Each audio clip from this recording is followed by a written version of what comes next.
Hello, I'm Gordon Lang, editor of DSLRtips.com.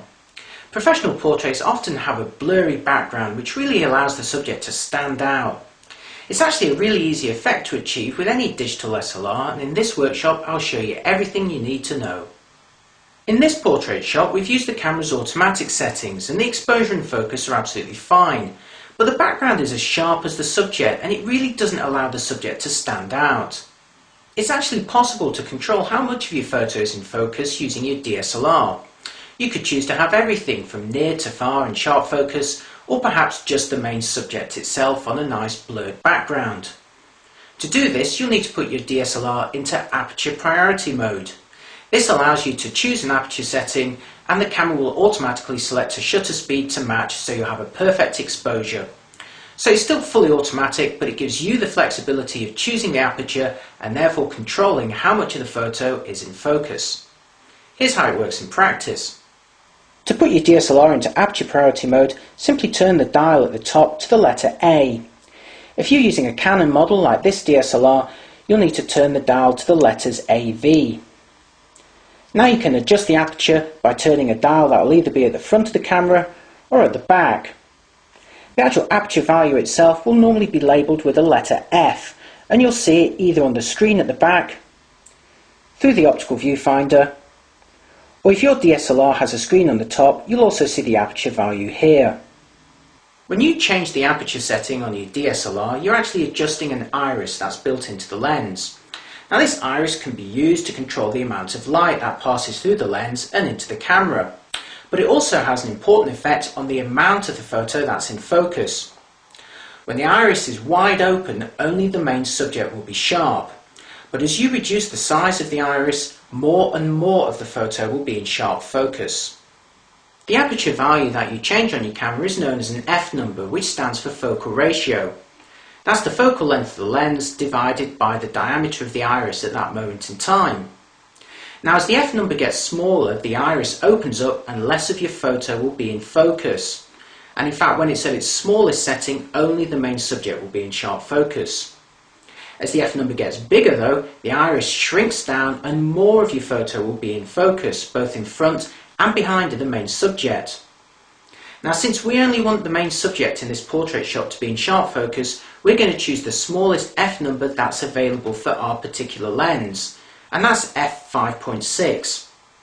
Now this number could be different depending on your particular lens and whether you're zoomed in or out. The amount of a photo that's in sharp focus is known as the depth of field. If you have a small depth of field, that means that not much of the photo will be in sharp focus, probably just the main subject itself, and everything in front or behind will generally be blurred. As you have a larger depth of field though, more and more of your photo will be in sharp focus, not just the main subject, but also things that are in front and behind of it, for example a distant landscape. Now adjusting the F number in aperture priority mode is the main way of controlling the depth of field, but there's also other things you can do to maximise the effect. For example, if you want to maximise that blurred background, you want to use longer focal lengths, so avoid wide angle and zoom in as far as your lens will allow you. It also helps as you stand closer to your subject. So here's that portrait shot again, taken with the automatic settings, and here the camera's actually selected an aperture of f11. This has resulted in quite a large depth of field, which means the background is fairly sharp. Now here's a shot taken in aperture priority mode where we've manually selected the smallest f number available for this lens, which was actually f5.6. To further maximise that blurred background effect, we've also zoomed the lens in as far as it would go and also stood quite close to the subject. And the result is a sharp subject on a nice blurred background. This technique equally applies to any subject which you'd like on a blurred background. For example, in this shot it's allowed the bottle in the foreground to really stand out. It's a great way to isolate the subject against the background. That's also ideal for wildlife shots like this one of a monkey, where a small depth of field has made the distracting branches of the trees almost disappear.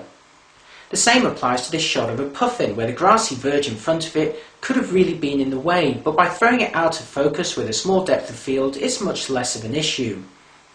It's also great for close-ups, allowing you to concentrate on the detail of this flower, again without the background being distracting.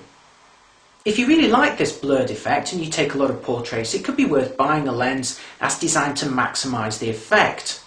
Lenses with bigger apertures have got smaller f-numbers and can make the background even blurrier. This shot was taken with a 70mm lens with an f2.4 aperture, and you can see how it's really allowed us to throw that background out of focus. It's important to remember that all the photos you take from this point onwards will have a small depth of field. So once you've taken your shot, always remember to return your camera to its automatic mode or into program indicated by the letter P. Controlling the amount of focus or the depth of field is an incredibly useful technique to learn, and in fact many photographers use their cameras in aperture priority mode more than any other setting. It's really easy too. All you need to remember for that blurred background effect is to just zoom your lens in and choose the smallest f-number that's available.